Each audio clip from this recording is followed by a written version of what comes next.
Good morning बच्चों। मैं आपको 9th क्लास के साइंस का जो है पहला चैप्टर पढ़ा रही थी, हमारे आसपास के पदार्थ। ये 3 दिन हो गए मैं आपको ये पढ़ा रही थी, ठीक है। तो आज जो है इसका लास्ट टॉपिक है ये, ठीक है। तो कल जो है मैं आपको इसी पार्ट के जो है थोड़े से ऑब्जेक्टिव बताऊंगी, ठीक है। इसीलिए आज जो है मैं इसका आखिरी जो टॉपिक है हमारा, वो मैं उसको आज ख़त्म कर दे रही हूँ। आज हमारा ये वाला पार्ट ख़त्म हो जाएगा, ठीक है। मुझे उम्मीद है जो पहले मैंने आपको इससे पहले समझाया था पदार्थ के बारे में, वो आप लोगों को समझ में आया होगा, ठीक है। अब इसमें मैं बताऊँगी क्या, देखिए मैंने कल आपको बाष्पीकरण के बारे में बताया था कि बाष्पीकरण क्या होता है, बताया था मैंने आपको। तो इसकी मैं फिर से दोबारा आपको डेफिनेशन बता दे रही हूँ, परिभाषा बता दे रही हूँ।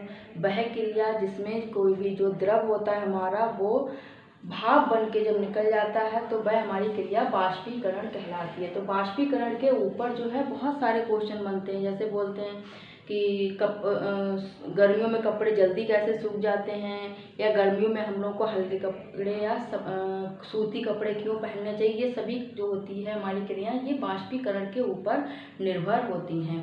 तो अब हम आपको यही वाला अभी समझा दे रहे हैं। देखिए आज समझाएंगे बाष्पीकरण। पहला हमारा ये टॉपिक है, देखिए बाष्पीकरण के कारण शीतलता कैसे होती है। सबसे पहला हमारा प्रश्न है ये, प्रश्न ही समझो इसे। इसका मैं आपको बताऊंगी इसकी वजह क्या है, रीजन क्या है, कारण क्या है। देखिए इसका बाष्पीकरण के कारण शीतलता यानी कि ठंडक, शीतलता कैसे होती है।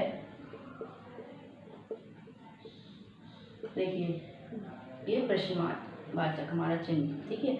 बाष्पीकरण के कारण हमारी शीतलता कैसे होती है, शीतलता यानी कि ठंडक हमें कैसे होती है। ये देखिए आपने देखा होगा कि जब हम पानी को भर के किसी बर्तन में रख देंगे तो वह खुला छोड़ देते हैं। देखिए खुला छोड़ के रखिए और एक बंद करके रखिए। किसी भगोने में रख दो, कटोरे में रख दो, ग्लास में रख दो, जिसमें चाहे उसमें रख के देख लीजिए आप।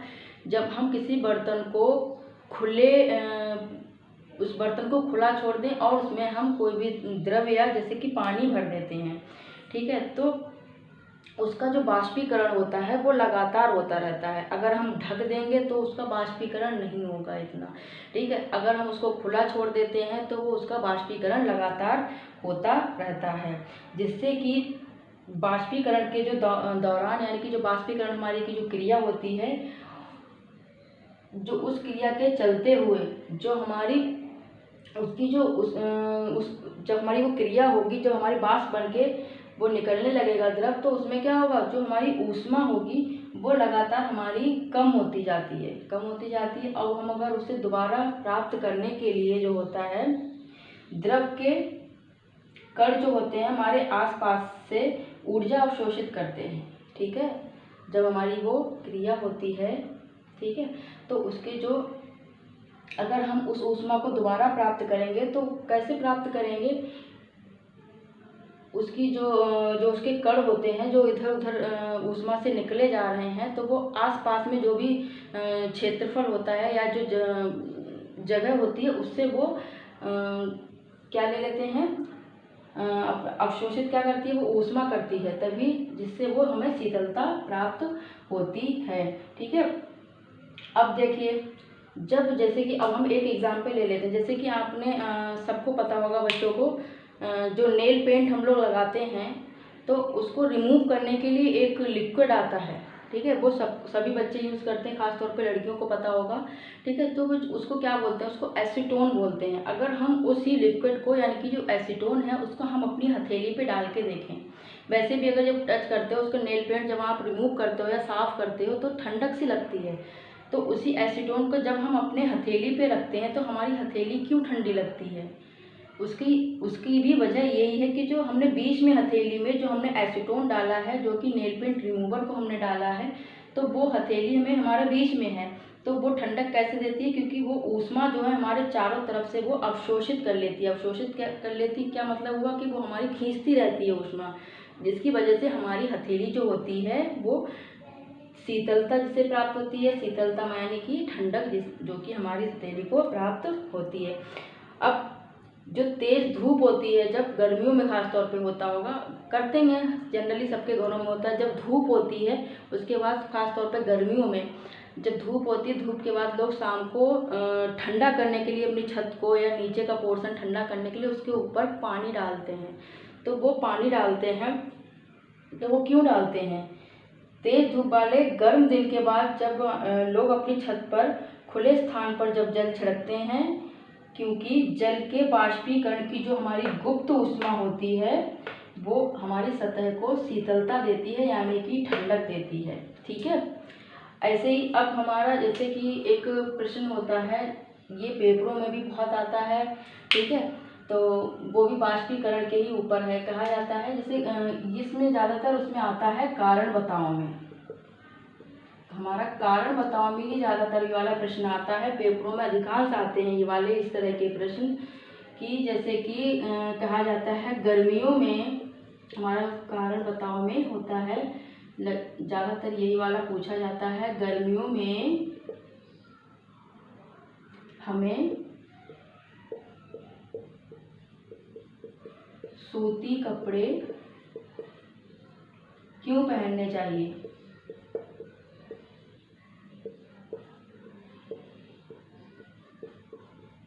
ये हमारा प्रश्न बहुत आता है कारण बताओ में। देखिए कि गर्मियों में हमें सूती कपड़े क्यों पहनने चाहिए। कहा जाता है, सब लोग के घर में होता है, जनरली कहते हैं कि गर्मियाँ जब आती कहते हैं सूती या कॉटन के कपड़े हम लेंगे ये वो। ठीक है, तो हम लोग ज़्यादा प्रेफर करते हैं कि गर्मियों में कॉटन यानी कि सूती कपड़े पहने जाते हैं। इसकी वजह क्या होती है? शारीरिक जो हमारी क्रिया होती है उसके कारण गर्मियों में कितना पसीना आता है। हम कोई भी काम करते हैं, अगर काम नहीं भी करते हैं तब भी हल्के फुल्के में भी फिर भी पसीना आता है। जब काम करते हैं तो ज़्यादा आता है, ये तो सबको ही पता है। जब पसीना आता है तो हम जब अगर पंखे में बैठ जाते हैं या जब हम आराम से जब काम करने के बाद बैठते हैं तो देखते हैं कि हमें थोड़ी सी ठंडक सी लगती है। जब पंखा चला के कहते हैं कि अरे वाह कितना ठंडा लग रहा है, तो वो क्यों होता है? सूती जब हम कपड़े पहनते हैं तभी ज़्यादा होता है। अगर हम गर्म या रेशमी कपड़े पहन के बैठ जाएं तो क्या हमें ठंडक लगेगी? नहीं लगेगी। ठीक है, अगर तो पसीना है तो और गर्मी लगेगी। तो सूती कपड़े इसीलिए कहा जाता है पहनने के लिए, क्योंकि जो हमारे सूती कपड़े होते हैं वो हमारे पसीने को जो है वो अवशोषित कर लेते हैं, सोख लेता है, तभी जिससे कि हमें ठंडक प्राप्त होती है। सूती कपड़ों में जो होता है जल का अवशोषण अधिक होता है। जो हमारी जल को सोखने की क्षमता यानी कि अवशोषण करने की जो क्षमता होती है वो ज़्यादा होती है, यानी कि अधिक होती है। ठीक है, इसीलिए हमारा जो पसीना होता है इसमें अवशोषित होकर वायुमंडल में आसानी से बाष्पीकृत हमारा हो जाता है। इसी वजह से कहा जाता है कि गर्मियों में हमें सूती कपड़े पहनने चाहिए। एक दूसरा कारण हमारा बहुत आता है, ये वाला भी पेपरों में बहुत ही आता है। देखिए ये क्या है हमारा, बर्फीले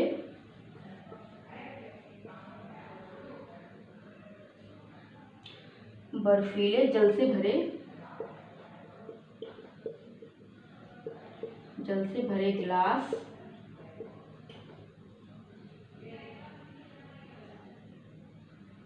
की बाहरी सतह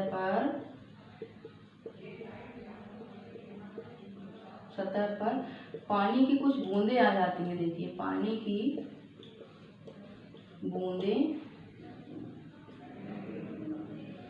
आ जाती हैं। अब इसका क्या मतलब हुआ? देखिए ये भी ज़्यादातर कारण बताओ में प्रश्न बहुत आता है। देखिए अब इसका क्या मतलब हुआ? बर्फीले जल से भरे, इसका क्या मतलब हुआ? बर्फीले जल से, बर्फ वाला जो पानी होता है या बर्फ डाल के भी पानी में गिलास में आप रख दो तो देखा होगा गिलास जो होता है डाला तो हमने अंदर है, बर्फ पानी भी हमारा अंदर है, तो गिलास के बाहर जो होता है वो कहाँ से पानी आता है? ये देखते होगे और सोचते भी होगे इसको, या हो सकता सोचा भी ना हो। ठीक है, लेकिन ये होता है बर्फीला जो हमारा जल यानी कि बर्फ वाला जो पानी होता है या बहुत ही जब ठंडा पानी होता है किसी गिलास में जब हम भरते हैं, ये करके भी देख सकते हो।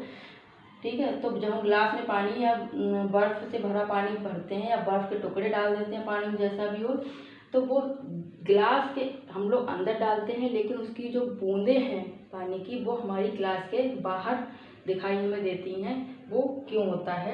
ये देखिए, वायुमंडल में जो हमारी उपस्थित जलवाष्प की जो ऊर्जा होती है वो ठंडे पानी के संपर्क में आकर जो हमारी कम हो जाती है। जो हमारी जलवाष्प होती है वायु में, मतलब वायुमंडल में, यानी कि जो हमारी हवा में जो जलवाष्प होती है वो ठंडे पानी में जो है मिलके जो है जब उसके संपर्क में आती है तो उसकी जो ऊष्मा होती है वो कम हो जाती है और वह द्रव अवस्था में बदल जाता है, जो कि हमें ग्लास के बाहरी ओर दिखाई देने लगता है। तो वही बूंदें होती हैं जो कि ग्लास के बाहर हमें दिखाई देती हैं। इसी वजह से बर्फीले जल से भरे ग्लास की बाहरी सतह पर हमें पानी की बूंदें दिखाई देती हैं। ये आपको समझ में आ गया होगा। ये सभी क्रियाएं होती हैं सिर्फ बाष्पीकरण के कारण, ठीक है। इनका सबका रीजन और कारण सिर्फ बाष्पीकरण होता है, ठीक है। तो ये हमारा ये वाला टॉपिक यहीं पे ख़त्म होता है। अब देखिए आगे हम बताते हैं, हमारे 2 पॉइंट रह गए थे अभी। देखिए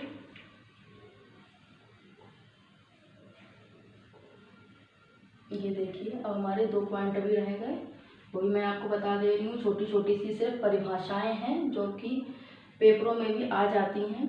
ये देखिए, और बहुत छोटी हैं, याद भी हो जाएंगी। देखिए सबसे ये आता है हमारा ऊर्ध्वपातन। ऊर्ध्वपातन क्या होता है। फिर दूसरा हमारा आता है निक्षेपण। ये देखिए ये क्या होता है, ठीक है। ऊर्ध्वपातन वह क्या होता है, जो हमारी 3 अवस्थाएं होती हैं पदार्थ की, ठोस, द्रव, ये देखिए नीचे लिखिए, ठोस, द्रव और गैस। हमारी पदार्थ की ये 3 अवस्थाएं होती हैं, ठीक है। ये मैंने आपको बताया था कि पदार्थ की कितनी अवस्थाएं होती हैं, 3 अवस्थाएं होती हैं हमारी, ठोस अवस्था, द्रव अवस्था और गैस अवस्था। अब ऊर्ध्वपातन क्या होता है, देखिए जो हमारा ऊर्ध्वपातन होता है उसमें कोई भी ठोस यानी कि सॉलिड, कोई भी ठोस द्रव अवस्था में बदले बिना ही, यानी कि परिवर्तित हुए बिना ही सीधे किसमें बदलता है, सीधे गैस में बदलता है। इसमें नहीं बदलता है, ठीक है, सीधे गैस में बदलता है। यही प्रक्रिया हमारी, यानी कि यही क्रिया हमारी क्या कहलाती है, ऊर्ध्वपातन कहलाती है। तो लिख सकते हैं इसकी परिभाषा, वह क्रिया जिसमें कोई पदार्थ, कोई ठोस पदार्थ, ठोस पदार्थ द्रव, कॉमा लगाओ, द्रव अवस्था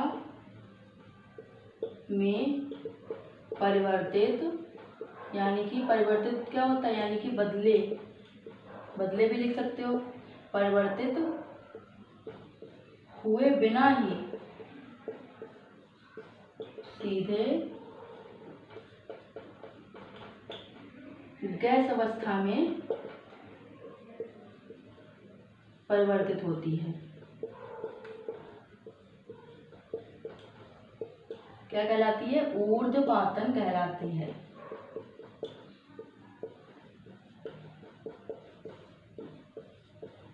ठीक है, देखिए समझ में आ गया ऊर्ध्वपातन क्या है, कि हमारी जो 3 अवस्थाएं होती हैं पदार्थ की, ठोस, द्रव, गैस। तो ठोस को जो है इसमें बदले बिना सीधे ठोस से गैस में जो बदलने की हमारी क्रिया होती है, प्रक्रिया होती है, वह हमारी ऊर्ध्वपातन कहलाती है। याद है समझ में। अब हमारा अगला आता है निक्षेपण। ये क्या होता है, निक्षेपण।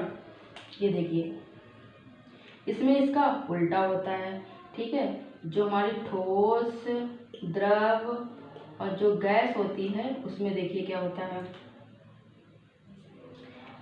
ऊर्ध्वपातन हमारा ठोस से सीधे गैस में बदल रहा था बिना द्रव में बदले हुआ। इसमें उसका उल्टा होगा, सीधे गैस से ठोस में बदलेगा, ना कि हमारा पहले गैस से द्रव में बदलेगा। ये नहीं होगा, पहले सीधे गैस से हमारा ठोस में बदल जाएगा। वही क्रिया हमारी निक्षेपण कहलाती है। तो इसकी परिभाषा क्या लिखेंगे, ये देखिए, वह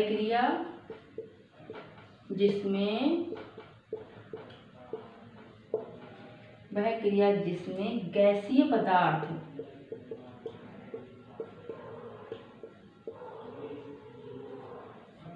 सीधे ठोस में बदल जाता है, सीधे ठोस में, ठोस पदार्थ में